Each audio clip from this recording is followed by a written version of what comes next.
And we are back. Odell's Roundtable still here talking with Branden. Yep.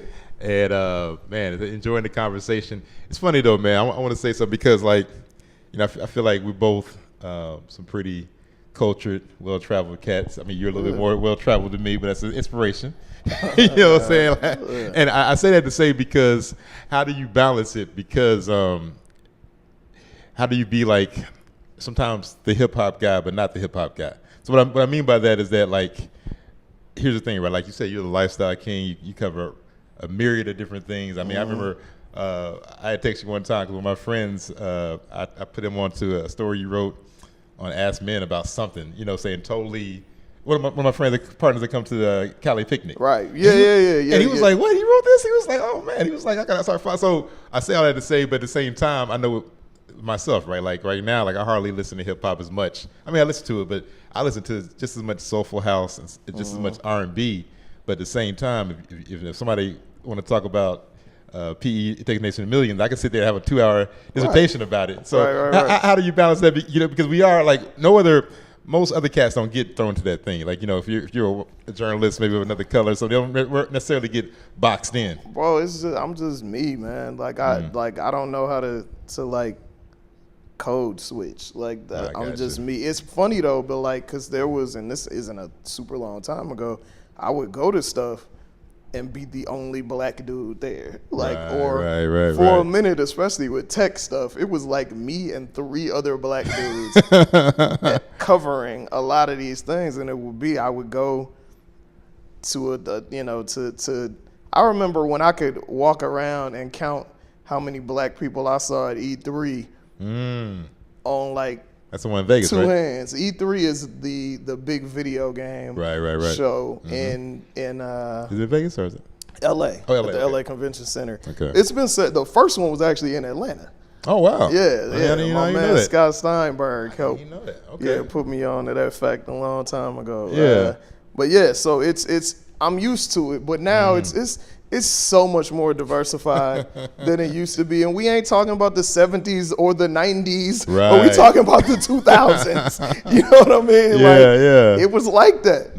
For real. For a minute, it was really like that. And it was weird. And I'm sure, I mean, podcasting is kind of like that now. It ain't too many of us in the podcast game. It certainly ain't too many of us at a high level making real money out of it in this game, at all. I literally know like 1 or 2 black folks that's really making hundreds of thousands of dollars out of the podcast. The whole backing of everything. Exactly. Right. So it's kind of like that now. But I'm just me, bro. I just write about what I'm interested in. I like tech. I like fashion, footwear. I love sports. I love music, and really, a story is a story to me. If it's an interesting story, if it's a quality story, it's an interesting story. Doesn't matter where it comes from, or nothing like that. If it's something and I'm like, oh wow, then I probably want to let other people know about it. And it's funny you said too, because I think about like my big bro J-Force, because even with the website jforce.com, a lot of times people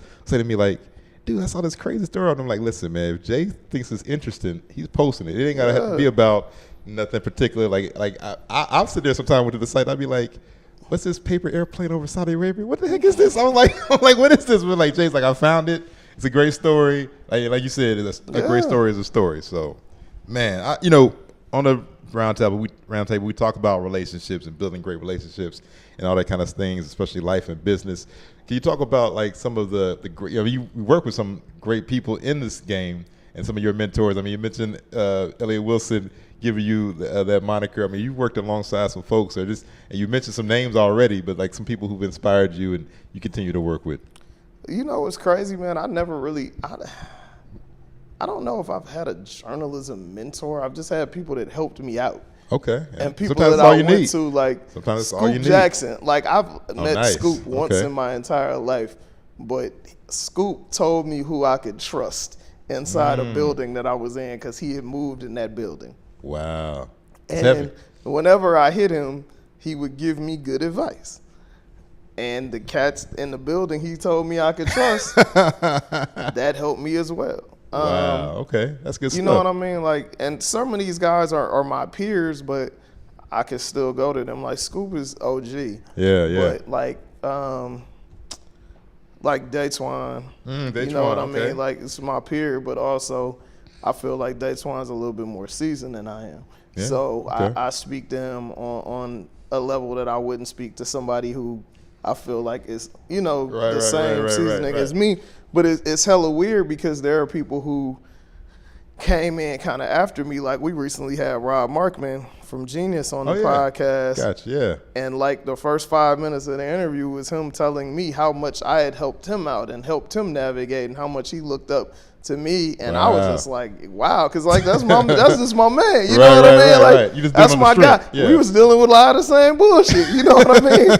But he was just like being in some of these places and moving the same, like, helped him. And that's honestly, bro, like, that's every relationship that I've had is because I'm just me, man. Right. It's probably a gift and a curse, but I genuinely do not care what people think about me, bro. If you didn't bring me into this world, or you're not bringing nothing of substance into my life, your opinion really don't mean nothing to me. You know what I mean? I got you. And it allows you to rock with the people that you already rock with. Bro, because people know I'm genuine, man. Whether you hate me or you love me, you know what you see is what you get. I mean what I say. I say what I mean. I don't kiss ass. I don't expect you to kiss mine. I feel you. And that's just kind of what it is. And I'm sure that's destroyed some relationships. And that's probably helped build up a lot of relationships as well. I love that, man. I love that. It's funny, too, because we talked about, like, there's been talk about, Atlanta and the media scene and what it doesn't have and what it doesn't do and all this kind of stuff. And you and I both have kind of rolled our eyes and shake our head at the whole conversation, right? So we're not even going to revisit that. I feel a lot of people just don't know how to. We can, if you want to visit it, we can visit it. Only thing I was going to say is that, what would you say you think is missing from the Atlanta scene, as opposed to too many people want to be cool, bruh, and they don't want to put in the work. Work is 10,000 like they hours, want to huh? they want to. And granted, it's probably people that's doing their thing that I don't even know about, and that's cool. But my thing is, I literally, ironically, like, got really put on. I was doing things, and I had done cover stories, and I had done whatever. But the fact that I was able to leverage what was going on in here in the South to magazines in New York and on a major level is what helped me in my career. And I put Maurice onto the same game and helped him get a lot of notoriety in New York, because I'm like, these people don't know what's going on here. You know what I mean? Like, even if you got the internet, yada, yada, yada, if you don't know how to navigate these figure streets, out what's what. They're not on the Edgewood. They're not there. But now it's ironic to me that movies are shot here. People record music here. True. Music comes out of here. But you don't have a fader or a pitchfork or whatever. And the people you do have here, this is no disrespect, but the QCs, the Generation Nows, the whomever, they run to the Breakfast Club. They run to Sway, and that's my guy. Much respect. I've been listening to Sway since I was in high school. I mean, exactly. Like, Oakland. But they run to that, but they don't take care of who's here. There's no reason that a radio show here, there's no reason. Perfect example. Come on now. I know V103 is not, I believe Ricky Smiley's on V, right? No, Rick, is that V or Radio 1? That's Hot 97. Hot 97. Ricky Smiley is on national television every day. There's no reason that Ricky Smiley's show, even though it's not skewed towards hip-hop, should not be as big as the Breakfast Club. True. Yeah. Because every single artist comes through here. They spend more time here because it's cheaper to be here than it is in New York. It's simple logistics. Dropping some gems right now. Yeah. And granted, we don't do the same amount of numbers as a lot of the bigger quote-unquote hip-hop, even though Day One Radio is not a hip-hop podcast. We're a culture podcast. I got you. But ain't nobody out here doing better interviews than me and my bro, period. I mean, I think the proof is in the pudding in what we just did 2 weeks ago with Jay Prince. Like, in front of 800 people. You know what I mean? Like, I don't know nobody else that's not on national television interviewing somebody in front of 800 people. Listen, I mean, I totally agree with you. I mean, am I wrong? Like, no, I'm not knocking that. I'm saying it's just the whole conversation in that sense. I mean, it's the same thing we used to run into sometimes with the Beats and Lyrics show. Same thing I run into sometimes as well, as like you would have people. I remember one time, I'm not gonna name the artist, but it was an Atlanta artist, and we had set them up. They were going to do an interview on a Beats and Lyrics show. Yeah. And everything was all set up. And so then all of a sudden, I got an email from the publicist, and she was like, can he call in? And I said, that Negro lives in Atlanta. You know what I'm saying? Like, no, he can't call in. He can bring his behind to the studio. Yeah. And she was like, but yeah, you know, he needs to catch his flight to L.A. and this and that. And we were like, don't worry about it. Have a nice day. Like, I mean, you know, so I get what you're saying as well, because the problem is sometimes I have is that you have people like yourself, like myself, like others. They're not saying we're the only one. Like I said, you start off with saying, I'm not saying that there's not other cats out here doing it. You can only speak for yourself. I can only speak for myself. I speak for the people that I rock with. A lot of people out here doing quality work. A lot of people out here putting the time and effort into. Yeah. And when you got people that will stampede to another outlet and will sit there and make you try to go through hoops and everything. The funny thing, I guess because like we've been rocking for 5 years, but I've been in the game for a long time. I don't jump through no hoops. Like, I'm cool. Like, you really got to be like somebody for real. Yeah, I got you. Like, I chased down Dick Gregory to get a Dick Gregory interview. Right. And it took months to make that happen. That's different. Right. If you ain't been out there on the front lines for nothing real, I ain't chasing you down. I feel you. I mean, I'm the same way. I ain't have to jump through hoops to interview Jay or Nas. Why would I jump through hoops to interview somebody that got one record out? Listen, I agree with you completely. I feel like, you know, the cool thing is, you know, I try to do my part as far as shedding light on different people who are rocking well, and also just partnering up with people who are doing things here, which I said, I don't have to worry about. You know, if I run across different people, and that was even great when Head Crack, I had him on the show recently. Yeah. And what was dope is that, you know, Head Crack, when he first got to Atlanta, you know, the first thing he did, he came by the Beats and Lyrics show. Dope. And I didn't even know who he was in that sense. And I was just telling Jay, I was like, man, this brother he's a really cool, humble guy. And I looked up and I started hearing him on the radio, see him on TV. And then when I would see him out, he a solid dude. He would come up to me and people around me were like, yo, I didn't know. You know, I was like, but I met him as a man just face to face, like just chopping it up. Right. But he told me flat out, he said, Odell, he said, listen, people are watching what you're doing. He said, I enjoy being on these outlets. He's like, I'm on some great commercial outlets and I'm blessed about it. He said, but when I get a chance to speak with people like yourself, people like Gerald with the remix, things like that, he said, I enjoy it. He said, because I know that y'all have a love and a passion for this like no other. And he said, you guys are the forerunners of this thing because y'all are really out here. You know, so I see y'all in clubs, I see you around. He got like some content that I don't know if he's put it out yet. I'm not sure, but we had talked a while ago. Yeah. And he was sitting on some stuff, and I'm like, bro, man, this thing ain't oversaturated at all, man. Right. Yeah, get out here. Come and go, man. Throw your hat in the ring, because people want to hear that, man. Because he has an interesting perspective of somebody who is an artist and also is on air personality, but also is like an underground artist to an extent, if that word even still exists. Well, and he really provided some really cool insights and things that I wasn't even expecting when I talked with him, man. So definitely that's something to check out.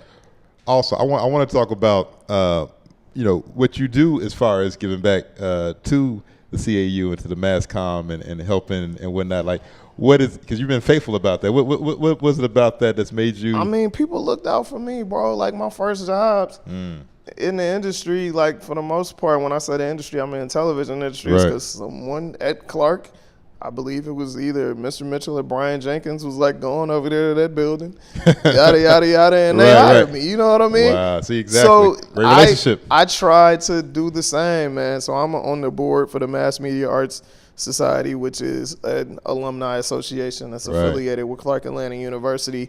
And I mean, like with anything else, man, I don't agree with everything that goes on or whatnot, but you know, that's fine. It ain't about the politics. It's about the students. So I mentor students. Yeah. I'm going up there to speak at a class on November 1st. Me and Maurice.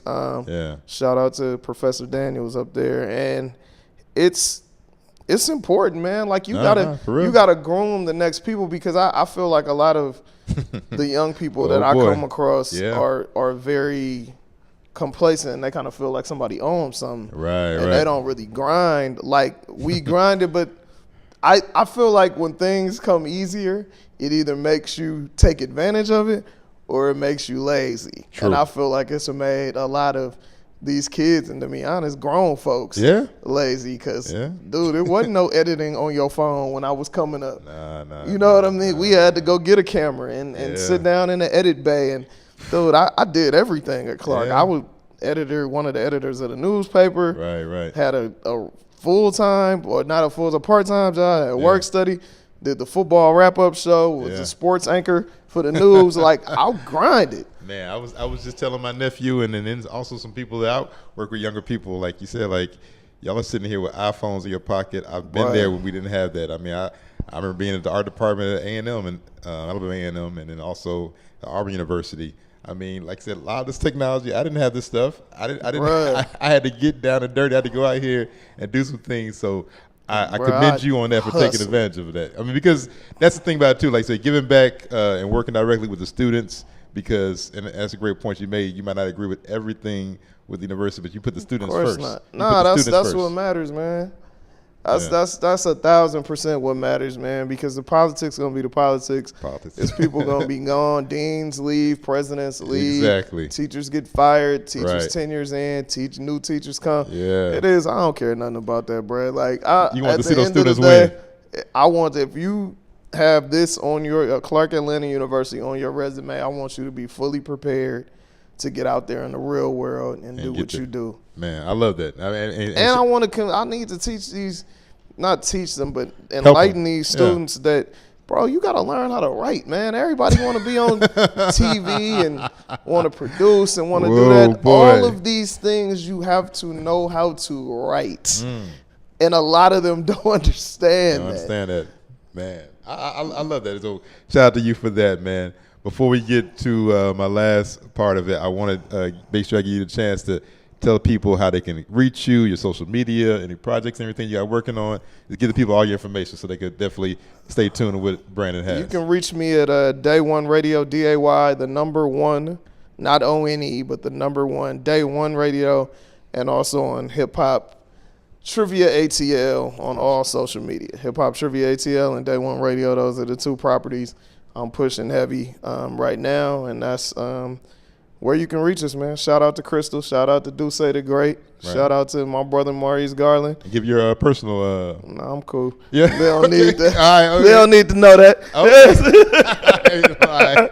Well, follow those as well. Yeah, and everything. So, as I wrap up, man, what has been like? What would you say your keys or your elements to having great relationships in life and business and whatnot? Enlightening. I figured that's what you meant. Just do good work, man. Go above and beyond. Like, people remember you, man. Like, leave an impression. And it's the people that stay in the game. Like, I remember when like the magazine industry kind of just started falling apart some years ago, and I don't even remember who it was. I don't want to attribute this to the wrong person, but somebody told me that's cool. Because the people that are here will be here are the ones who really wanted to be here. They wasn't just here because it was a cool job. Oh, wow. Nice. And I noticed, like, you can say that about a lot of things. Almost every opportunity that I get is because of a relationship that I had with someone, whether they were a publicist or a marketing person or a journalist or went to school with me or whatever. And it just, I'm in a lot of these corporate meetings for the 9 to 5. I do content creation for some major brands and whatnot. Right. But the names that come up are the names that people want to work with. Like, if you a jerk, nobody really wants to work with you. You got to be extremely talented to keep getting work to where we're forced to work with you. You're forced, Well, why even make it harder for yourself? I feel like I do good work. Yeah. And I feel like people know what they getting. Right. At the end of the day. And I honestly feel like just being solid with people, man. Turn your stuff in on time. Make sure people ain't got to tell you the same thing over and over again. And make sure the money is right. if you paying people, make sure that that you fighting for your value. Right. And somebody paying you, and that's to me how you maintain solid relationships. I was talking to somebody today via text because a coworker of mine is doing some business with where he works. And going up to Vancouver for it. I ain't talked to this dude in like 2-3 years. I'm like, yo, you still in Vancouver? He like, yeah, what's good? I'm like, hey, man, one of my coworkers is coming up there. He a solid dude. He's coming on campus. I want y'all to link up. He was like, yeah, give him my cell number. It's good. Nice. Like, you know what I mean? Because he know I ain't never pulled no bullshit. I ain't never, you know what I mean? Yeah. But that's how it should be. And a lot of people ain't like that. A lot of people ain't like that. A lot of people ain't like that. Listen, I hope everybody caught that. A couple key points I'll take away from it, because like I tell people all the time, it's not just I always enjoy the interviews and everything myself. But a couple key points is that one is you're choosing to lead with the quality of your work. You're not choosing to lead with so-called notoriety or things like that. You're choosing to base it on the quality of work. I caught that. Secondly is, like you said, the give back process is a two-way street as well. Like you said, some people feel like they're very entitled, but you are doing your part to give back, man. And like I said, putting that work in. And then also, too, is being solid with those relationships, because it does come twofold. I tell people your name travels so quick. And I learned that as well. You know, my first time I went out to Seattle and I was talking with somebody, and then I said a couple names. I was in the radio station, and and I didn't even know that the brother that I was in the studio with the whole time we were talking. And then when we finished, he was like, yeah, you're not with the Clark. So I was like, oh, wow. So you know what I'm saying? So, but I hadn't said nothing bad. So he was just like, he was like, dude, he's like, I knew everybody. So at the same time, he was just like, okay, cool. Because I was talking about Atlanta stuff, and I'm thinking this guy's in Seattle. But like I said, I wasn't sitting there. I wasn't trashing nobody. I wasn't going over. And then when we finished, he was just like, no, I'm sorry. He went to Morehouse. He said, hey, I don't know if you know, I went to Morehouse. It's a good decision. Yeah, but I'm just saying. But the thing was, it was just the fact that, like you said, it's like, he's like, okay. So then from that point forward, everything in Seattle was good and stuff like that, because he was just like, man, he's a solid cat. And I think that a lot of times people, if you worry more about just doing solid work and just being a solid cat, as opposed to chasing some of these likes and chasing some notoriety, I mean, especially with somebody like Head Crack tell me that, you know, I'm watching what you're doing, I like what you're doing. And I've always been a fan of yourself. Like I said, that conversation, even though what's ironic about it was like, I never really caught up with you in the sense of being able to, hey, like, work on some things. But just the fact that you had told me upon meeting me and our conversation, you were like, hey, man, if you need some help, let me know. I'm here. And I started seeing you out and about. And I was like, well, wait a minute. You know what? Let me get on my grind. This brother's here, and he's doing it. So it's just like then when I see pictures of you going places and doing things, I'm like, okay, you know, it could be done. So I appreciate you for what you're doing, brother. Oh, man, thank you. And everybody should help somebody, man. Like, that's one thing about me. Like, I don't mind, bro. Like, I don't be hoarding contacts, and I don't hoard information, man. The game, you give as much game as somebody is of the mind to receive. Right. Wow. So, hey, I was really looking forward to this. I appreciate you, Brandon, for coming to the show and checking out and supporting, man, being on the Roundtable. Great stuff. Make sure you support. Follow me at Art by Odell. Also follow Live Hip Hop Daily. Follow Hip Hop Trivia ATL. Yes, sir. Also follow Day One Radio. And like I said, that's the number 1, not ONE. And man, just stay tuned, man, and keep up the great stuff, man. And like I said, just keep building these great relationships. And like you said, your work is going to speak for you a lot quicker. So I would worry less about how that filter looks and how that post look, and worry more about the content of what you're putting out. It's your man Odell. We signing off for Odell's Roundtable.